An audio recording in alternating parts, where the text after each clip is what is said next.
মিষ্টি কুমড়া আর আলু কেটে নিয়েছে। এগুলি মাছের মাথা দিয়ে রান্না করব, কাতলা মাছের মাথা দিয়ে। রান্নাটা কীভাবে করছি ভিডিওটা পুরোটা দেখলে জানতে পারবেন। মাছের মাথাগুলি ভেজে নিচ্ছি, ফোড়নে তেজপাতা আর কালি জিরা দিয়েছি। এখন সবজিগুলি দিয়ে দেবো। সবজিগুলি দিয়ে দিয়েছি। মিষ্টি কুমড়া দিয়ে রান্না করছি। মিষ্টি কুমড়া খাওয়া শরীরের পক্ষে ভালো। লবণ দিয়ে দিচ্ছি, লবণ দিয়ে কিছুক্ষণ সময়ের জন্য ঢেকে নেব।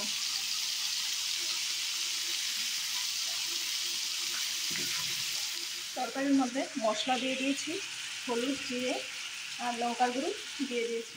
তরকারিটা এভাবে ভাজা ভাজা হয়ে গেছে। এখন জল দিয়ে দেব, গরম করে রাখা জল। কারণ মাছের মাথা দেবো তো একটু মাখো মাখো থাকবে। জল দেওয়া শেষ, এখন একটু সময় জাল হবে। জাল হয়ে যাওয়ার পরে মাছের মাথাগুলি ওখানে দিয়ে দেবো। তরকারির মধ্যে মাছের মাথাগুলি দিয়ে দিয়েছি। এখন তরকারিটা জাল হবে। তরকারি রান্নাটা হয়ে গেছে।